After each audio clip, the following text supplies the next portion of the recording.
Hello everyone, and welcome to another edition of Nick's Impromptu Reviews. I am Nick, and today I'm going to review Love Letter. Oh yeah.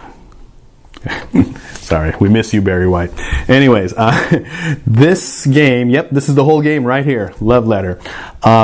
It was made by AEG, and it takes place in the Tempest universe, which is, I guess it's a Renaissance time, medieval times setting, created by AEG. There are several games out there like Dominaire, and I forgot what the other ones were, but they take place in this, I guess it's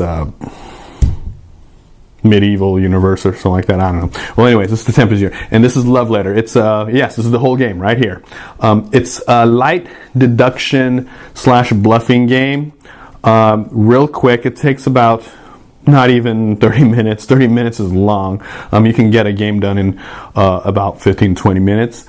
Real quick, real easy, and it's kind of like a, I don't know, guess what I have type, guess what card I'm holding type thing. Not really. There's several ways to win, including eliminating people. But the fluff around this is that the players are all suitors, and the princess just had her heart broken or got jilted at the altar, and so you're trying to get her on the rebound by passing this love letter through her close associates and trying to get the letter to her without her throwing it into the fire.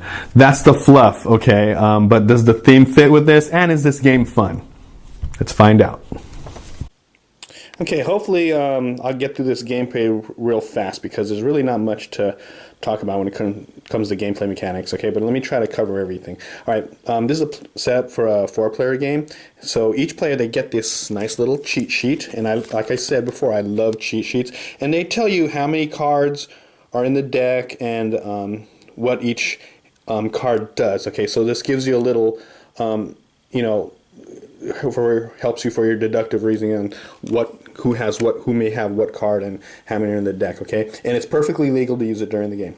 Okay, so these are the I guess the princess affection, okay? And whoever gets a certain amount wins, okay? So ultimately you're getting those. Okay, so here's how the game starts, okay? Everyone gets one card from the deck.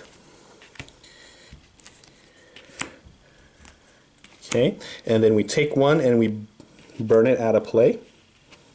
Okay, that adds a little bit more mystery to the game. All right, and gameplay is real simple. You look at your card, okay, and then when it's your turn, you simply draw another one.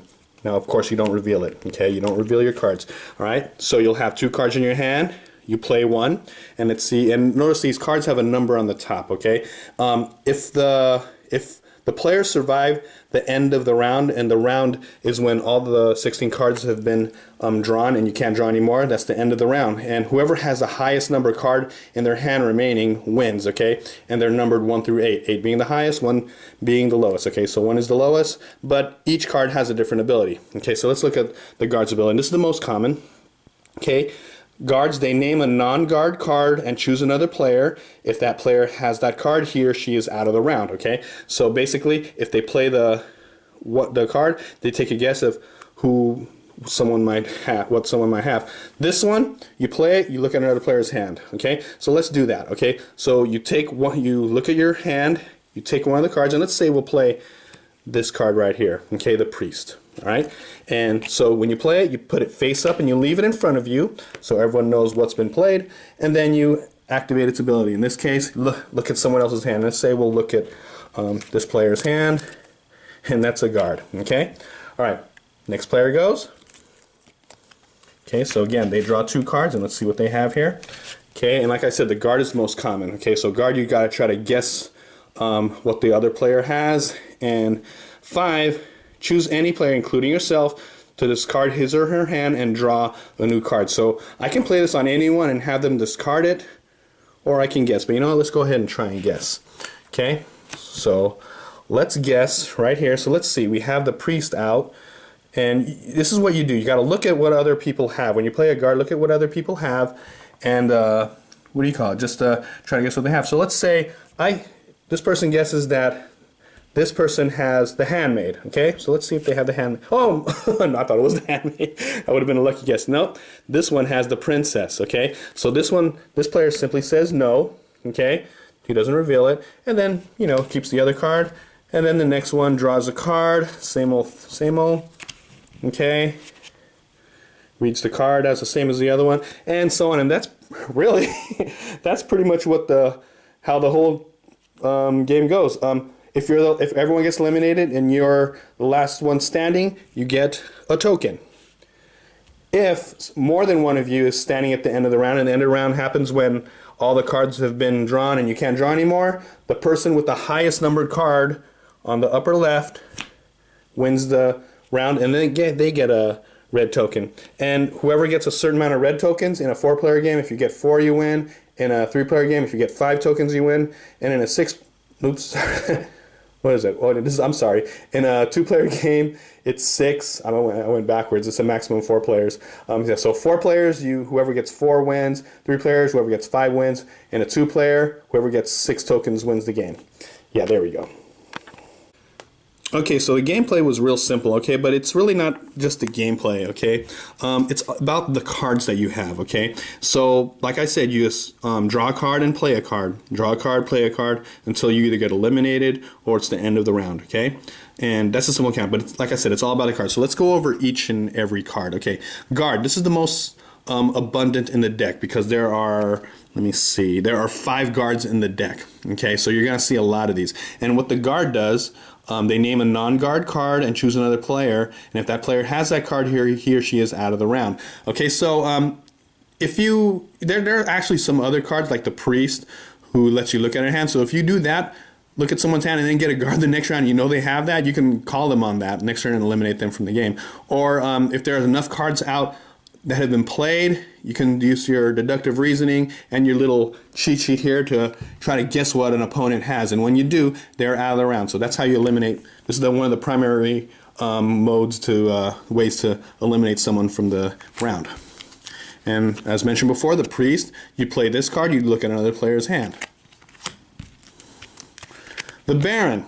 Okay, you and another player secretly compare hands. The player with the lower value is out of the round. So if your other hand is, say, a princess, this would be a good time to play it because when you play this, you compare your other card in your hand with someone else, and if you have the princess, which is an 8, is the highest, you automatically beat them.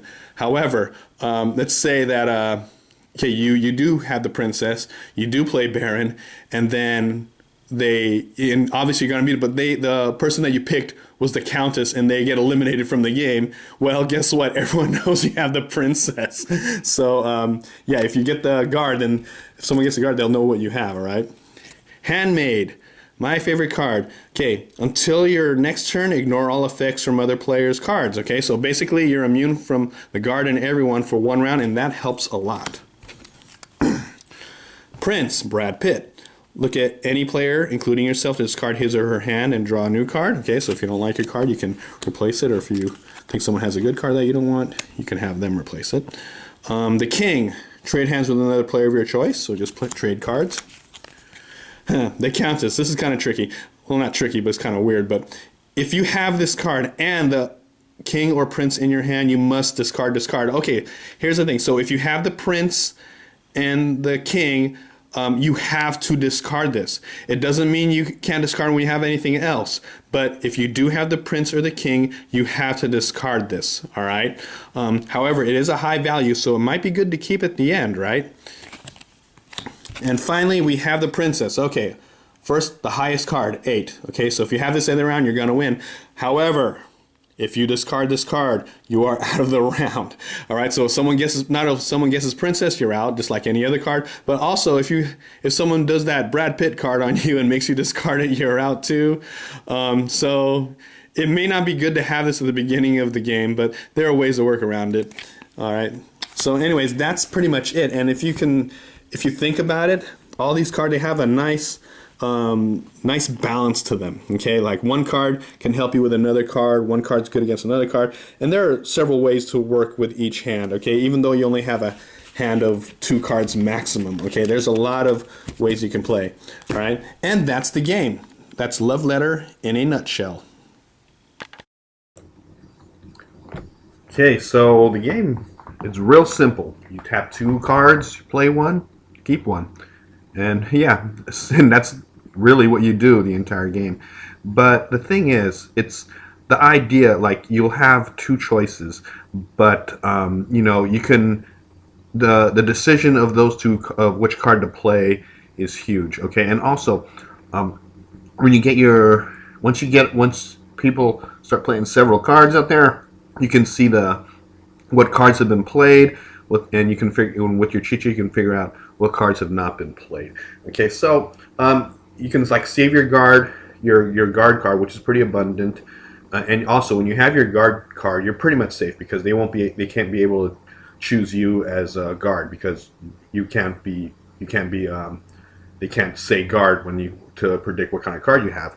All right, so you can save that and then play the other card until you get more information, and then toward the end, yeah, you'll be able to deduce of who has what card, and most of the time you win a token by elimination. Okay, but sometimes it goes to the end and it comes down to who has the higher card. Okay, and yeah, it's a very easy mechanic, very easy game. It doesn't at first glance, it doesn't look much, okay, but it's a really fun game, and I think it's a nice, elegant design. Okay, especially with just 16 cards, you get a lot of gameplay out of it.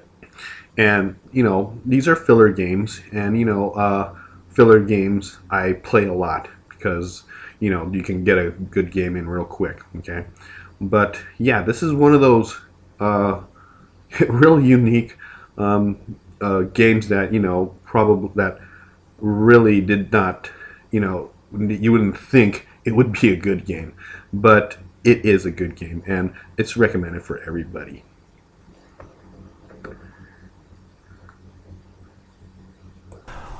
All right. Usually I don't buy games on a whim. Okay, I normally do a little research, read upon it, trying to see if it's if the game fits me. I look at reviews like Dice Tower and everything online. I usually do my research before I buy anything. This one was not one of those cases. I did actually buy this on a whim, sort of. I was at I was shopping online at my usual game store that I buy my games from, and in the top 10, the number 1 of the hottest selling games, number 1 was Love Letter, and the price of Love Letter on that, it retails for $15 to $20, but I think it was on sale for like $12. Okay, so number 1 game, $12 only. Heck, might as well buy it, right? Okay, well, much to my chagrin, I get this in the mail. This little pouch, this, well, not too masculine pouch. It's a red pouch that says Love Letter. And I'm like, oh my God, is this it? I open it up, and all I get are like a rule book and about 16 cards and a bunch of these little tiny tokens. I'm going, oh my God, did I just get ripped off or something? 16 cards, number 1 game. How the heck can this be a great game? Well, good things come in small packages, I guess. Played a game of this. Okay, I see where it's going. Played another game. Played another game. And you know what? This game is fun. And it's one of it's one of those games where you say, why didn't I invent this game? 16 cards. Basically, you have a hand of 2 cards. You play one and keep one or something. You draw one, play one. And a simple mechanic and not that many cards, not much thinking, but you know what? It really works. Okay? Trying to either eliminate or try to guess their card with their guard and everything, or trying to do a 2-step thing, trying to look at their hand first, and then hopefully next time you'll get a guard, then play the guard, or just trying to bluff your way by playing the Countess when you're not supposed to play the Countess. Like normally you're supposed to play a Countess when you have your the King or the Prince, or even the Princess by default because you can't discard the Princess. But just to full thing. There's a lot going on in this little deduction / bluffing game, okay? And it really works. And again, it's a filler game, and filler games, usually I play them the most because, between games, like after we play a game or anything, what do you guys want to do? What's something quick? Oh, heck, love letter, real quick. I mean, you can get a game done in 20 minutes. But yeah, it's a really good game, surprisingly, and I see why it's number one. Is it a gateway game? Well, yeah, I guess you can, but it's not a Monopoly or anything. There's some pretty decent critical thinking in this, and yeah, it really works. And one of the biggest surprises I've ever had was Love Letter, and it was hilarious. Is that everyone who played this game, they love it, but I'm actually still trying to get some more people to play this game because I'm saying, hey, you want to play this? And they look at it, they run away from this little red dainty pouch that says Love Letter. I guess the theme's kind of weird. Oh, as for the theme, yeah, I don't know if it's there or not. It's this is kind of an abstract game, but it's I guess you can say you're trying to pass the letter through the guards and everything. It's barely there. The theme is barely there, but you know what? The game works, all right? And it's a real fun game. Everyone should have it. It's real cheap. It's readily available in hobby stores. I don't know if they're at Toys R Us yet, and real portable. Look, you can put it in your pocket, okay? All right? With that said, I'll give Love Letter an 8 out of 10. Solid game. Should be in everyone's collection. Real fun. Fun in a pocket. Or in a small bag, whatever that means. All right, that's it. Until next time, I will see you all later. Goodbye.